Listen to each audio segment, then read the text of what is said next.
আপনাদের যে গরম খবরটা দিতেছে সেটা হচ্ছে যে 12ই ফেব্রুয়ারি যে নির্বাচন এটা ভেস্তে যাচ্ছে। 6 তারিখ বা 7 তারিখে ডিক্লারেশন হয়ে যাবে যে এই নির্বাচন হবে না। আমরা ঠিক 15ই ফেব্রুয়ারি ইলেকশনের মতোই হতে যাচ্ছে। তার মানে ইলেকশন হবে না, 7 তারিখের ভিতরে এই ইলেকশনটা বয়কট হবে বলে এই মুহূর্তে পর্যন্ত আমার কাছে গ্যারান্টেড নিউজ। অবৈধ নির্বাচন বাতিলের দাবিতে রাজপথে নামে আওয়ামী লীগ নেতাকর্মীরা। নেত্রীর প্রশ্নে আমাদের কোনো ছাড় নেই, আমরা রাস্তাতে আছি, আমরা রাজপথে থাকবো এবং রাজপথে মোকাবেলা করব। শেখ হাসিনাকে হত্যার মধ্য দিয়ে পুরো পাকিস্তানের পতাকা উড়াতে চায়। ভারত পুরো ব্লুপ্রিন্ট তৈরি করেছে নিজে উদ্যোগ নিয়ে। রাষ্ট্রপতি শাহাবুদ্দিন বরখাস্ত করবেন ইউনূসকে, এটাও ভারতের ব্লুপ্রিন্টে অলরেডি তৈরি হয়ে আছে। ভারতের ব্লুপ্রিন্ট অনুযায়ী ওয়াকারুজ্জামানের সামনে ভারতের সুর মেলানো ছাড়া আর কোনো পথ নেই। না, 12 তারিখে কোনো নির্বাচন বাংলাদেশে হবে না। নির্বাচন হবে আগামী জুন মাসের 30 তারিখে। 7 কোটি মানুষকে নির্বাচনের বাইরে বা ভোটের বাইরে রেখে নির্বাচন করবেন, ভোট করবেন। 7 কোটি মানুষ কি আঙ্গুল চুষবো? এই হঠাৎ করেই বাংলাদেশের বিরুদ্ধে কড়া হুঁশিয়ারি উচ্চারণ করলেন ভারতের কেন্দ্রীয় সরকারের স্বরাষ্ট্রমন্ত্রী অমিত শাহ। কি কারণে তার এই কড়া হুঁশিয়ারি এবং তিনি কঠোর জবাব দেওয়ার জন্য ভারত প্রস্তুত, এই মন্তব্য করেছেন। আসসালামু আলাইকুম রহমতুল্লাহ, সবাই কেমন আছেন? আশা করি সবাই অনেক অনেক ভালো এবং সুস্থ আছেন। সবাইকে স্বাগতম জানাচ্ছি আমাদের অনেক নতুন ভিডিওতে। প্রতিদিন মতো আমি আব্দুল সিরিয়াত ফারুকি। দর্শক, আজকের ভিডিও টাইটেল এবং থাম্বনেলে ইতিমধ্যে বুঝতে পেরেছেন আজকে কি বিষয় নিয়ে কথা বলবো। খুবই গুরুত্বপূর্ণ একটা বিষয় নিয়ে কথা বলার জন্য আপনাদের মধ্যে আবারও চলে আসলাম। দেশে যে রাজনৈতিক চলমান পরিস্থিতি চলতেছে তার ধারাবাহিকতা আজকের ভিডিওটা। আমরা ইতিমধ্যে ভিডিওর শুরুতে বেশ কিছু অংশ দেখে বুঝতে পেরেছেন আজকের ভিডিওটা কতটা গুরুত্বপূর্ণ হতে চলেছে। তাই আমরা বেশি কথা না বলে মূল আলোচনা চলে যাচ্ছি। তার আগে আপনাকে বিনীতভাবে রিকোয়েস্ট করবো, যারা আমাদের চ্যানেলটিতে এখন তো সাবস্ক্রাইব করে সাথে থাকবেন, যারা ইতিমধ্যে সাবস্ক্রাইব করেছেন তাদেরকে অসংখ্য ধন্যবাদ জানিয়ে আমরা আলোচনা চলে যাচ্ছি। দিনভর স্থানীয় আওয়ামী লীগের সাথে ত্রিমুখী সংঘর্ষে যুদ্ধভূমি হয়ে ওঠে মিরপুর। এক পর্যায়ে সংঘর্ষ ছড়িয়ে পড়ে মিরপুর 10 নম্বর থেকে মিরপুর 2। সরকার পতনের এক দফা দাবিতে বিকেল 3:30 পর্যন্ত মিরপুর 10 নম্বর ছিল আওয়ামী লীগ নেতাকর্মীদের দখলে। নেত্রীর প্রশ্নে আমাদের কোনো ছাড় নেই, আমরা রাস্তাতে আছি, আমরা রাজপথে থাকবো এবং রাজপথে মোকাবেলা করব। শেখ হাসিনাকে হত্যার মধ্য দিয়ে পুরো পাকিস্তানের পতাকা উড়াতে চায়।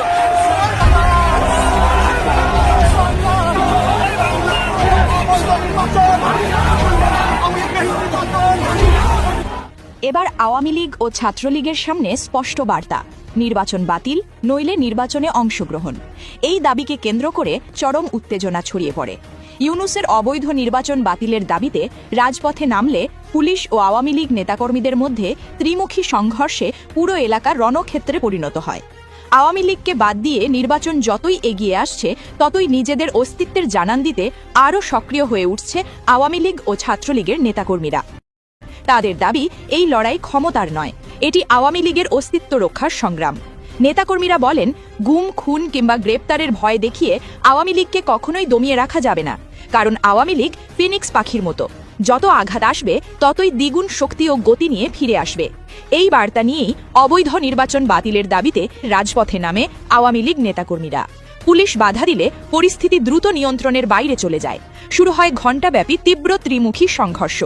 এক পর্যায়ে আওয়ামী লীগ নেতাকর্মীদের প্রবল প্রতিরোধের মুখে পিছু হটতে বাধ্য হয় ইউনূসের পুলিশ প্রশাসন। সংঘর্ষে ইট পাটকেলের আঘাতে প্রায় শতাধিক পুলিশ সদস্য আহত হয়েছেন বলে জানা গেছে। রাজনৈতিক বিশ্লেষকদের মতে এই সংঘর্ষ ইঙ্গিত দিচ্ছে নির্বাচন ঘিরে সামনে আরও ভয়াবহ অস্থিরতা অপেক্ষা করছে। আমরা সবাই রাজপথে আছি, যতক্ষণ না আমাদের আন্দোলন, এই আন্দোলনের সুষ্ঠু কোনো তদন্ত বা সুষ্ঠু ফাইসলা না আসবে ততক্ষণ পর্যন্ত আমরা ভারত পুরো ব্লুপ্রিন্ট তৈরি করেছে নিজে উদ্যোগ নিয়ে। রাষ্ট্রপতি শাহাবুদ্দিন বরখাস্ত করবেন ইউনূসকে, এটাও ভারতের ব্লুপ্রিন্টে অলরেডি তৈরি হয়ে আছে। 6 মাসের মধ্যে নির্বাচন করবেন, এই দায়িত্ব, এই কথা বলে তিনি একটা ইনক্লুসিভ ফ্রি ফেয়ার ইলেকশনের ব্যবস্থা তিনি করবেন। যে নির্বাচন এই মুহূর্তে ওই 12ই ফেব্রুয়ারিতে হওয়ার কোনো সম্ভাবনা নেই, সেটাই নির্বাচন করবেন শেখ হাসিনা ফিরে এসে। মন একবার স্থির হয়ে যেতে ভারত বাংলাদেশের ব্যাপারে পাকা সিদ্ধান্ত নিয়ে ফেলেছে। এই কথা দিয়েই আজকের আমার হেডলাইন প্রতিবেদনের। আওয়ামী লীগ নিষিদ্ধ থাকায় বিএনপির সঙ্গে বেশ কিছু বৈঠক যে ভারত করেছে এটা তো এখন সবাই জানেন। লন্ডনে হয়েছে বৈঠক, দিল্লিতে, ঢাকায়। তারেকের ফেরার ব্যবস্থাতেও ভারতের অনেক অবদান ছিল। ভারতের সেনার কাছ থেকে, মানে সেনাপ্রধান ওয়াকারুজ্জামানের কাছ থেকে তারেকের সুরক্ষা নিশ্চিত করেছে ভারত। তারেককে সম্মত করিয়েছে দেশের সত্যিকার গণতান্ত্রিক ব্যবস্থা ফিরিয়ে আনার জন্য ভবিষ্যতে কি করতে হবে সেই বিষয়ে।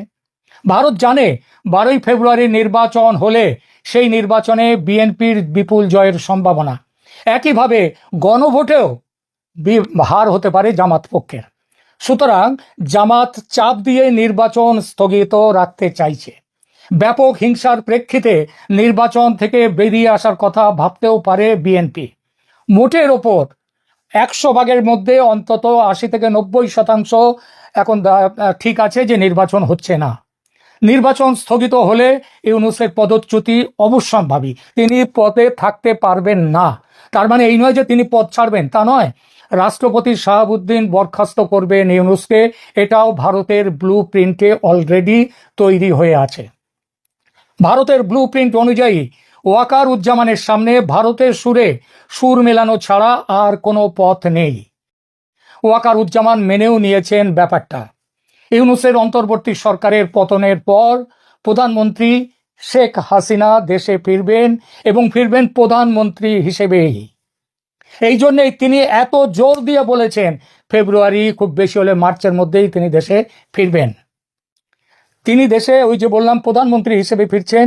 এবার তিনি ক্ষমতা গ্রহণ করবেন প্রধানমন্ত্রী হিসেবে ঠিকই, কিন্তু সেটা হবে তদারকি বা কেয়ারটেকার সরকারের প্রধান হিসেবে।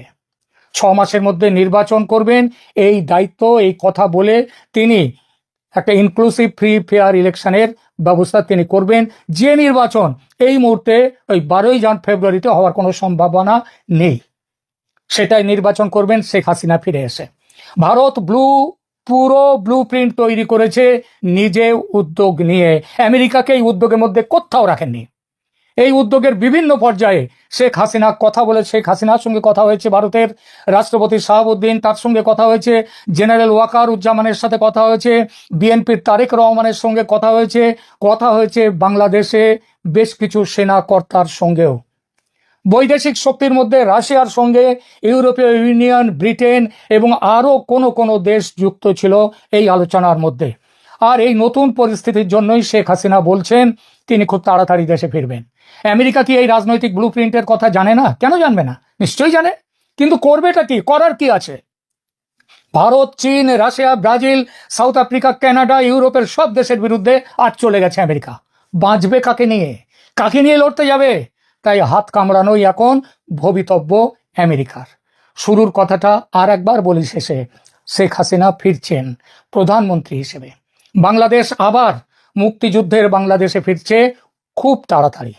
ডেভিল ইনুসের তথাকথিত নির্বাচনের বাকি 12 দিন, ঠিক এমন সময় শোনা যাচ্ছে না 12 তারিখে কোনো নির্বাচন বাংলাদেশে হবে না, নির্বাচন হবে আগামী জুন মাসের 30 তারিখে।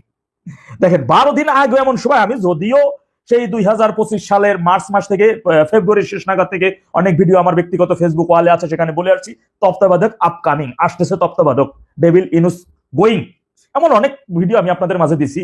দেখুন, সরকারি কর্মচারীদের 5 বছরের শাস্তি হওয়ার সম্ভাবনা রয়েছে এবং নির্বাচন বন্ধ হতে চলছে, এটা রানিং অন দা ওয়ে আছে। সেই সাথে বিএনপিও দেউলিয়া হওয়ার পথে। ঠিক, বিএনপিও যে এর আগে বেশ কয়েকবার ডেভিল ইনুসের ফাঁদে পা দিয়েছে, কিন্তু যেহেতু তারা বারবার দিয়েছে, সুতরাং তাদেরকে সেটা যে তারা ভুল করছে না, তারা ভুল করে নাই, তারা অপরাধ করছে, তারা ক্রাইম করেছে এবং এর জন্য দেশ ধ্বংসের জন্য স্বাধীনতা বিরোধীদের সাথে এবং ডেভিল ইনুসকে নীরব সমর্থনের মাধ্যমে তারা যে অপরাধের কাঠগড়ায় তাদেরকে দাঁড়াতে হবে।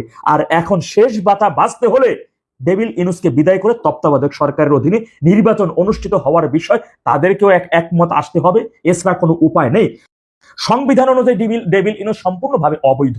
সুতরাং একজন অবৈধ দখলদার সরকারের অধীনে নির্বাচনে যা আসবে, যা কিছু হবে, সবকিছু অবৈধ হিসেবে গণ্য হবে। এটাই তো ল, এটাই তো আইন, এটাই তো নিয়ম, নাকি এর বাইরে তার অন্য কোনো কিছু না। সুতরাং আমরা এতটুকু বলতে পারি, দেখুন, আন্তর্জাতিক মিডিয়া সহ তারাই বলতেছেন বিভিন্ন গোয়েন্দা সূত্রের মাধ্যমে। এখন কোন গোয়েন্দা সূত্র এত সত্তর বলা যাচ্ছে না, বা বলতে চাইতেছিও না সঙ্গত কারণে, কিন্তু খুব শীঘ্রই বলতে পারেন যে সরকারি কর্মচারীদের 5 বছরের শাস্তি কেন হবে। এই কারণে 5 বছর শাস্তি হবে, সরকারি কর্মচারীরা কখনো কোনো ভোটে কোনো নির্দিষ্ট কোনো প্রতীকে নির্দিষ্ট কোনো বিষয় ভোট দিতে হবে, সরকারি টাকা খরচা করে তারা এটা করতে পারে না। এরই মধ্যে গণভোটের জন্য হ্যাঁ ভোট দিতে হবে, 124 কোটি টাকা সরকার খরচ করেছে এই প্রচারণায়। কেন? এই টাকাটা কি ওদের বাপদাদার জমি বিক্রি করে নেই অর্থ এখানে জমা দেওয়া, নাকি আমার আপনার ট্যাক্সে দেখুন আপনি তো দিবেন না ভোট? তাহলে আপনি না ভোট দিলে তারা হ্যাঁ ভোটের পক্ষে প্রচারণায় যে 124 কোটি টাকা খরচ করলো আমার আপনার ট্যাক্সের টাকাই, তো আমি তো না ভোট দেবো, তাদের হ্যাঁ ভোটের পক্ষে কেন প্রচারণাগুলো? যদি হ্যাঁই তাদের বিজয় করতে হয় তাহলে তো এটা তো বলে দিলেই হয়, ভোটের দরকার কি? আপনি একদিকে আমাকে না ভোট দেওয়ার রাইট রাখতেছেন, হ্যাঁ ভোট দেওয়ার 2টা অপশন রাখতেছেন, তাহলে আপনি না কেন রাখলেন? আপনি শুধু হ্যাঁটাই রাখতেন, শুধু হ্যাঁ, এটাই বিজয় হয়ে গেছে। তা এই কারণে সরকারি কর্মচারীদের দেখেছেন ইসি মানে বর্তমান নির্বাচন কমিশন এবং সরকার একটা মুখোমুখি। সরকার বলতেছে হ্যাঁ ভোটের পক্ষে প্রচারণা চালাইতে হবে, আর ইসি বলতেছে হ্যাঁ ভোটের পক্ষে কোনো প্রচারণা চালানো যাবে না। এটাই আইন, এটাই সংবিধান। আপনাকে অবশ্যই আইন তো মানতে হবে। গায়ে জোরে অনেক কিছু হয়েছে জানেন। ডেভিল ইনুস ৭২-এর সংবিধানের উপর ভিত্তি কইরা তিনি রাষ্ট্রপতির কাছে শপথ নিয়েছেন এবং ৭২ সেই সংবিধানকে আমাদের পবিত্র সংবিধানের সমুন্নত রাখবেন এমন তো তিনি ওয়াদা করেছেন। রাষ্ট্রপতির বাসভবন থেকে ওয়াদা করে এসে বাইরে বের হইয়া অফিসের চেয়ারে বইয়েই বলে সংবিধান, আমি এই সংবিধান মানি না, ছুঁড়ে ফেলা দিতেছেন। অথচ আপনি এই সংবিধানের উপর ভিত্তি করে আপনি চেয়ারে বসছেন, এই সংবিধানের উপর ভিত্তি করে এখানে বসেই আপনি বলতেছেন এটা আমি মানি না, ফেলাই দিন। এবং তার জন্য যা কিছু পর্যন্ত একটা আইন মেনে আজ পর্যন্ত ডেভিল ইনুসের এই 17 মাসে দেখেন তো আইন মেনে শেখ হাসিনা 2 লক্ষ কোটি টাকা ঋণ রেখে গেছিল, বিনিময়ে আমরা অভূতপূর্ব উন্নয়ন পাইছি। আর 2 বছরের ব্যবধানে 24 লক্ষ কোটি টাকা 22 লক্ষ কোটি টাকা ঋণ করছেন, বৈদেশিক ঋণ। মানে এর বিনিময়ে কি হয়েছে? কতগুলো ফকিন্নি কোটিপতি হয়েছে। ডেভিল ইনুস যেদিনই ক্ষমতায় বসার আগে আগেই নিজের নামে থাকা 666 কোটি টাকা ট্যাক্স তিনি মওকুফ করে নিলেন, সেদিন থেকেই বাংলার জনগণ যারা সচেতন জনগণ তারা বুঝতে পারছে যে না রে, আমরা একজন ডেভিলকে নিয়ে এসেছি, আমরা ডেভিলের পালায় পড়ছি। এটাই তো সত্যি কথা। আস্তে আস্তে সেই ডেভিলের মুখোশ যাকে সবার আগে তাকে চিনতে পারছিলেন সে শেখের বেটি, এছাড়া তাকে কেউ চিনতে পারেন নাই। আপনারা যারা আছেন তৃণমূলের কর্মীরা, আওয়ামী লীগের নেতা কর্মীরা, যারা যেখানে যে অবস্থাতে আছেন, মনে রাখবেন নেত্রী কিন্তু শুধু বলে নাই সর্বোচ্চভাবে প্রস্তুতি নিয়ে রাখার জন্য। কেননা নির্বাচন 30শে জুন হলে আওয়ামী লীগ সহ সকল দলের অংশগ্রহণের নির্বাচন। মনে রাখবেন স্বাধীনতা বিরোধী ওই চক্রটি, জুলাই জঙ্গির ওই চক্রটি, তারা অনেকেই এর মধ্যে পালিয়ে যেতে পারেন, যেহেতু তারা বৈদেশিক নাগরিকত্ব নিয়েছেন। নাহিদ সবেরা অনেকেই বিদেশে নাগরিকত্ব 4,400-500 কোটি টাকা খরচা করে তারা নাগরিকত্ব নিয়ে নিয়েছে, হয়তো অনেকে ভাইগে যাবে, কিন্তু ভাইগে যাতে যেমন না যেতে পারে। আর নির্বাচন শেষে যত সময় পর্যন্ত দল ক্ষমতায় না আসবে তত সময় পর্যন্ত এমন কিছু করা যাবে না যে দল এবং সংগঠন সম্পর্কে কোনো নেগেটিভ মেসেজ জনগণের কাছে যায়। মনে রাখবেন আওয়ামী লীগ গণমানুষের দল, আওয়ামী লীগ দেশের পাহারাদার। সুতরাং দেশের পাহারাদারকে আগে সঠিক জায়গায় স্থান তৈরি করে দিতে হবে, সিকিউরিটি গার্ডকে তার জায়গা বুঝে দিতে হবে, এরপরে সিকিউরিটি গার্ড আইন অনুযায়ী ব্যবস্থা নেবে। পরবর্তী সময় এর আগে অতি উৎসাহী হয়ে এমন কিছু করা যাবে না, জনগণের ক্ষতি হয় এমন তো কোনো কিছু করা যাবেই না। সেই জায়গাটি অবশ্যই ধরে রাখতে হবে। নিজেদের মধ্যে সুসংগঠিত যোগাযোগ বৃদ্ধি বেশি রকমের করতে হবে। ভাইরা আমার, 7 কোটি মানুষকে নির্বাচনের বাইরে বা ভোটের বাইরে রেখে নির্বাচন করবেন, ভোট করবেন, 7 কোটি মানুষ কি আঙ্গুল চুষবো? নির্বাসনে থাকা শেখ হাসিনার প্রতিটি বক্তব্য ইউনূস সরকারের তীব্র প্রতিক্রিয়া, একটি গভীর রাজনৈতিক সংকট আমার কাছে মনে হয় তৈরি করে ইউনূসের ক্ষেত্রে। অ্যাসোসিয়েটেড প্রেসকে দেওয়া এবং তার সাম্প্রতিক যে সাক্ষাৎকার সমূহ, দিল্লিতে প্রদত্ত ভাষণের পর বাংলাদেশ সরকারের যে উত্তেজনা এবং ক্ষোভ প্রকাশিত হয়েছে তা প্রমাণ করে যে শেখ হাসিনার কথায় এখনো কি পরিমাণ রাজনৈতিক শক্তি আছে। 5টি নির্দেশনা দিয়ে আগের একটি ভিডিওতে কথা বলেছিলাম। আজ জানাই শেখ হাসিনার নির্দেশনার প্রতিক্রিয়া বিষয়ে। ইউনূস সরকারের কম্পনের মূল কারণটি বুঝতে হলে শেখ হাসিনার কৌশলগত অবস্থানের দিকে তাকাতে হবে। তিনি যখন আন্তর্জাতিক গণমাধ্যমে বলেন অবাধ ও স্বচ্ছ ভোট না হলে বাংলাদেশে শান্তি ফিরবে না, তখন তিনি কেবল মন্তব্য করেন না, বরং আন্তর্জাতিক জনমত গঠনের চেষ্টা করেন। এই বার্তা পৌঁছে যায় যুক্তরাষ্ট্র, ইউরোপ এবং আন্তর্জাতিক সম্প্রদায়ের কাছে, যারা বাংলাদেশের নির্বাচনী প্রক্রিয়া পর্যবেক্ষণ করছেন। ইউনূস সরকার জানে এই বার্তা তাদের আন্তর্জাতিক সমর্থনের ভিত্তিকে একেবারে শেষ করে দেবে। হাসিনার দেশের জনসংখ্যার একটি উল্লেখযোগ্য অংশকে ভোট দিতে দেওয়া হচ্ছে না, এই বক্তব্য ইউনূস সরকারের গণতান্ত্রিক বৈধতার মূলে সবচেয়ে বড় আঘাত। আওয়ামী লীগকে নিষিদ্ধ করে নির্বাচন করার সিদ্ধান্তটি যে কতটা বিতর্কিত তা এই একটা বাক্যে স্পষ্ট হয়ে যায়। যে সরকার সকলের অংশগ্রহণে নির্বাচনের প্রতিশ্রুতি দিয়েছিল তাদের জন্য এই প্রশ্নটি অত্যন্ত বিব্রতকর। আরো গভীর চিন্তার বিষয় হলো, হাসিনা যখন বলেন প্রতিষ্ঠানগুলিকে অবৈধ করা হচ্ছে, তখন তিনি ইউনূস সরকারের সংস্কার কর্মসূচিকে অবৈধ আখ্যা দেন। অন্তর্বর্তী সরকার যে পুলিশ, প্রশাসন, বিচার বিভাগ এবং অন্যান্য রাষ্ট্রীয় প্রতিষ্ঠানে ব্যাপক পরিবর্তন এনেছে সেগুলোকে তিনি অবৈধকরণ বলে অভিহিত করছেন। এই অভিযোগ যদি জনমনে গেঁথে যায় তাহলে সরকারের বৈধতা প্রশ্নের মুখে পড়বে এবং পড়েছে।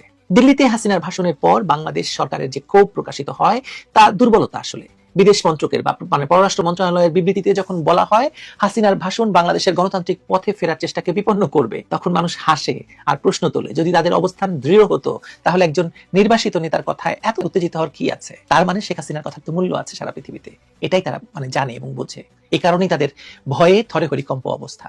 ইউনূস সরকারের আসল সমস্যা হলো তারা হাসিনার রাজনৈতিক প্রভাব নিয়ন্ত্রণ করতে পারছে না। প্রত্যার্পণ চুক্তির আওতায় তাকে ফিরিয়ে আনার দাবি জানিয়ে তারা কূটনৈতিক চাপ সৃষ্টির চেষ্টা করছে, কিন্তু ভারতের অবস্থান স্পষ্ট, তারা হাসিনাকে নিরাপদ আশ্রয় দিয়ে রাখবেন। এই পরিস্থিতিতে হাসিনা নিরাপদ দূরত্বে থেকে বাংলাদেশের রাজনীতিতে প্রভাব বিস্তার করার সুযোগ পাচ্ছেন। এই সুযোগ ইউনূসই দিচ্ছে, কারণ ইউনূস যেসব কাজ গত 17 মাস ধরে করেছে তা বাংলাদেশের রাজনীতিকে একেবারে এমন জায়গায় নিয়ে এসে পৌঁছেছে যে শেখ হাসিনা নয়, আমার মতো নগণ্য ইউটিউবারের বক্তব্য এই সরকারকে মানে ভীত করে তোলে এবং সে কারণে তারা বারবার আমাদের ভিডিওগুলো রিচ কমিয়ে দেয়। হাসিনার 5টি পদক্ষেপের দাবি ইউনূস সরকারের জন্য আরো বড় মাথা ব্যথা। অবৈধ সরকার অপসারণ, সহিংসতা বন্ধ, নারী এবং সংখ্যালঘু নিরাপত্তা, মত প্রকাশের স্বাধীনতা এবং জুলাই সন্ত্রাসের আন্তর্জাতিক তদন্ত। এই 5টি দাবি, প্রতিটি দাবি সরকারের বিরুদ্ধে প্রত্যক্ষ অভিযোগ। বিশেষ করে আন্তর্জাতিক তদন্তের দাবি তুলে শেখ হাসিনা বিষয়টিকে জাতিসংঘের পর্যায়ে নিয়ে যাওয়ার ইঙ্গিত দিয়েছেন এবং তিনি শুরু থেকে এটা বলে আসছেন। সবচেয়ে কৌশলী দিকটি হলো শেখ হাসিনা নিজের অতীতের ভুল স্বীকার করেছেন। আমি স্বীকার করছি আদর্শ পরিস্থিতি থেকে অনেক দূরে ছিল সেই সব নির্বাচন, তিনি বলেছেন এই কথা। মানে তার আমলে যেসব নির্বাচন হয়েছে সেই সব নির্বাচনের কথা তিনি বলেছেন যে আদর্শ নির্বাচন হয়নি, কিন্তু সেই নির্বাচনে তো কাউকে সরকারি আদেশ বলে বাইরে রাখা হয়নি। এমনকি জামায়াত ইসলামীও সেই নির্বাচনে অংশগ্রহণের সুযোগ পেয়েছিল এবং সেজন্য জামায়াত ইসলামীকে নিষিদ্ধ না করার জন্য তার দলীয় লোকজনের পক্ষ থেকে, তার সমর্থক গোষ্ঠীর পক্ষ থেকে তাকে কম মানে কটুবাক্য সহ্য করতে হয়নি। তো দর্শকের বিষয় নিয়ে আপনার মূল্যবান মতামত অবশ্যই কমেন্ট করে জানাতে ভুলবেন না। ধন্যবাদ সবাইকে, এতক্ষণ সাথে থাকার জন্য। ভালো থাকুন, সুস্থ থাকুন, আমাদের চ্যানেলের সাথে থাকুন সাবস্ক্রাইব করে। আল্লাহ হাফেজ।